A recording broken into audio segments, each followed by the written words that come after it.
ये वक्त बता देगा तुम्हें, तुम जिसके मुंतजिर हो वो इनकलाब हूं मैं। आगे जनाब फिरोज लाला।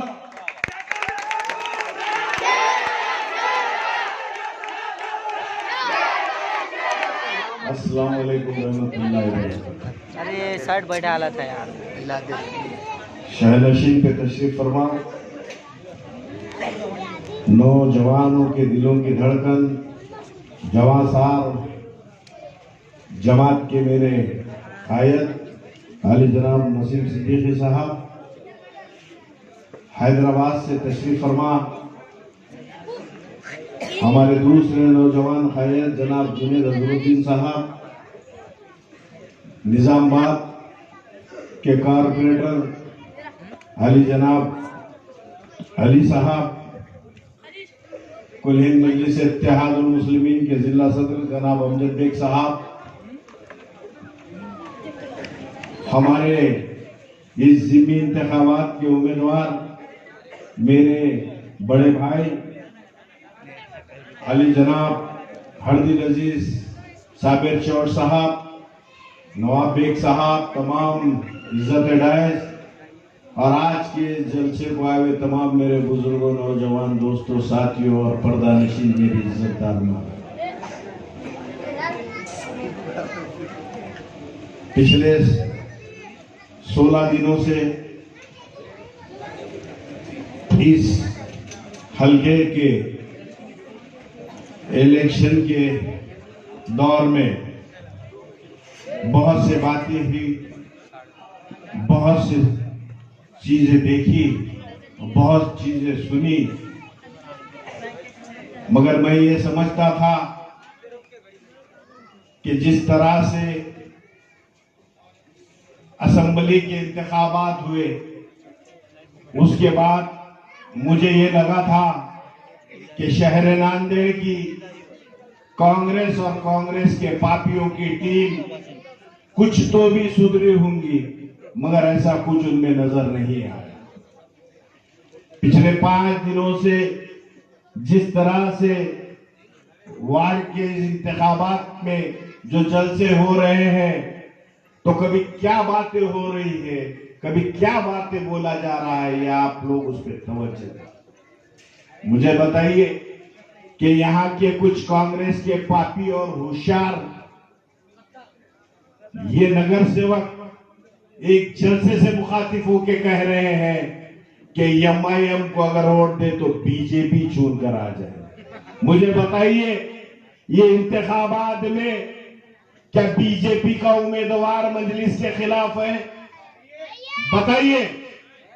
जब नहीं है तो हम पे सिर्फ ये इल्जाम लगा दे रहे हैं कि मजलिस को अगर वोट देंगे तो बीजेपी आ जाएगी। ये दीवानों की अक्ल कहां घास चलने गई, ये मुझे मालूम। और इसी इलाके का रहने वाला नगर सेवक कह रहा है कि साबिर चौश के ताल्लुक से साबिर चौश ऐसा है, साबिर चौश वैसा है। अरे दीवानों, 2017 में तुम्हारे बैनर लगे थे कि अपन याना पायलट का तुम घर छोड़ के भागे थे। ये साबिर ही था जो तुम्हारे को चुना के तुम्हारे पैनल को लाने वाला था। अरे हम कुछ नहीं बोल रहे, तो इसका मतलब ये नहीं है कि हमारे मुंह में जबान नहीं है।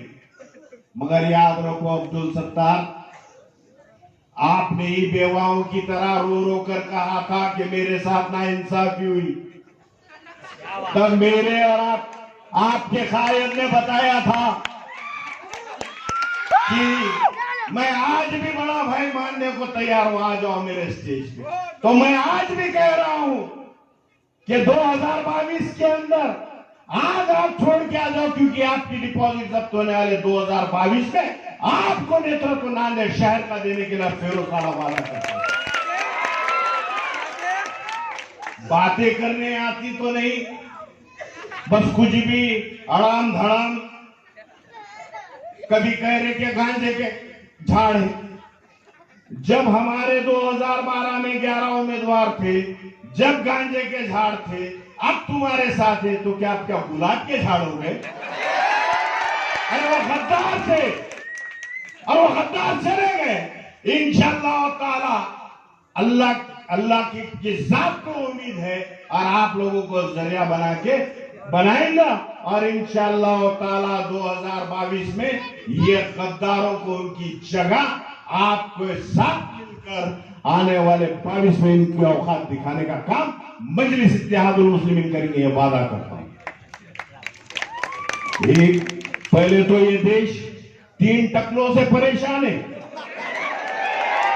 मोदी योगी शाह, एक चौथा टकला शिवाजी नगर का आमदार, वो आके बोल रहा है एमआईएम का ये जहरीला बीज खत्म करो, ये झाड़ को साबिर को खत्म करो। अरे दीवाने, तू और तेरे अशोक चौहान को मालूम है साबिर झाड़ नहीं पहाड़ है, पहाड़ पे अगर पत्थर भी मिल जाए तो तेरे झाड़ के जंगलों को भाग के लेके चले जाएंगे। और मैं आज इस जलसे से चैलेंज करता हूं अशोक चौहान, मैं आज चैलेंज करता हूं, अगर सही में तुम में हिम्मत है, सही तुमने नांदेड़ का विकास किया है तो आओ मेरे साथ डिबेट करने के लिए। ये फिरोज लाला अकेला तुम्हारे 71 नगर सेवक और 4 आमदारों के साथ तैयार है बहस करने के, तैयार। अरे जिन्होंने ये उम्मीदवार कांग्रेस का उतारा, क्या किया इन लोगों ने? ये रियासत महाराष्ट्र में अपने मफाद के लिए, अपने स्वार्थ के लिए इन्होंने शिवसेना को के साथ अलायंस किया, महाविकास आघाड़ी बने और इस हल्के में शिवसेना के उम्मीदवार को टिकट दिया गया था और वो टिकट का नॉमिनेशन जनाब नसीम साहब, अजहर साहब, उसका टिकट फाइनल भरने के लिए शिवसेना का एक एमपी एक एमएलए गया था। जैसी साबिर चौश का फॉर्म वहां पर मजलिस का गया तो इनके खैमे में इतनी हड़बड़ाहट छूट गई कि ये नांदेड़ का पालक मंत्री मातोश्री पे उद्धव ठाकरे के पैर पड़ के उसका समर्थन लिया, उसका वापिस किया। ये हकीकत है, सिर्फ ये साबिर चौश की दहशत है, ये आप लोगों का इत्याद है जिसके वजह से आज इनकी दुकानें बंद है। इसलिए अजीज दोस्तों और बुजुर्गों, बोलना बहुत है मगर हमारे पास मुकर्रिर भी। इंशाअल्लाह ताला आपसे वादा रहा, बहुत से चीजें देखा हूं, ये कांग्रेस के पापियों के ये क्या क्या कहे क्या क्या नहीं कहे बहुत सुना हूं, मगर वो सुनाने का भी वक्त नहीं है। इंशाअल्लाह ताला 6 तारीख को आप मजलिस इत्तेहादुल मुस्लिमीन के उम्मीदवार हमारे मेरे गायक आली जनाब साबिर चौश साहब, इनकी निशानी पतंग को वोट कीजिए। इंशाअल्लाह ताला 7 को 6 को पतंग, 7 को जश्न, 7 को इतना सुनाऊंगा कि शिवाजी नगर में सन्नाटा छा जाएगा। ये वादा रहा है, वादा।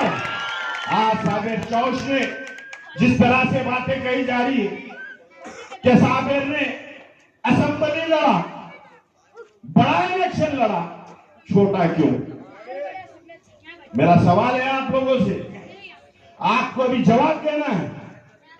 साबिर तो कॉर्पोरेशन से असेंबली लड़ा, मुझे बताओ इनका नेता खासदार को गिर के आमदार को खड़ा, बताओ साबिर चौश छोटा है या उसकी जहनियत और उनकी नीयत छोटी है? आप लोगों को तय करना है। खास प्रमोशन होता है सियासत में, हर ऐसे से सियासत नहीं होती, बस आए उठ पटांग कुछ भी बातें किए जा रहे, गांजे का झाड़, फलाना गद्दार। इंशाअल्लाह ताला मैं आप लोगों को वादा करता हूं, साबिर चौश इसी इलाके का हल्के का काम करेंगे, विकास करेंगे, क्योंकि साबिर चौश ने यहां पर जिस तरह से बताया अजहरुद्दीन ने कि साबिर चौश ने गुलामी को लात मारा, साबिर चौश ने मिल्लत के लिए एक फैसला लिया था कि बस इनकी गुलामी को छोड़कर मैं कौम और मिल्लत की खिदमत करने के लिए मैं मजलिस इत्तेहादुल मुस्लिमीन में आ रहा हूँ। और उसी वजह से साबिर चौश ने अपनी सीट की इस जगह की कुर्बानी देकर आप लोगों के लिए इलेक्शन लड़ा। खैर हार जीत का फैसला अल्लाह के हाथ पे होता। हम असेंबली में नहीं हारे, हम इलेक्शन हारे, हिम्मत नहीं हारे। इंशाअल्लाह ताला अगर आप साबिर चौश को पूरी अक्सरियत से कामयाब कीजिए, इंशाअल्लाह ताला 2024 के असेंबली में वापिस साबिर चौश इसी हल्के से असेंबली लड़ेगा। इतना ही आप लोगों से गुजारिश करता हूं और आप लोगों से रजा लेता हूं। अल्लाह।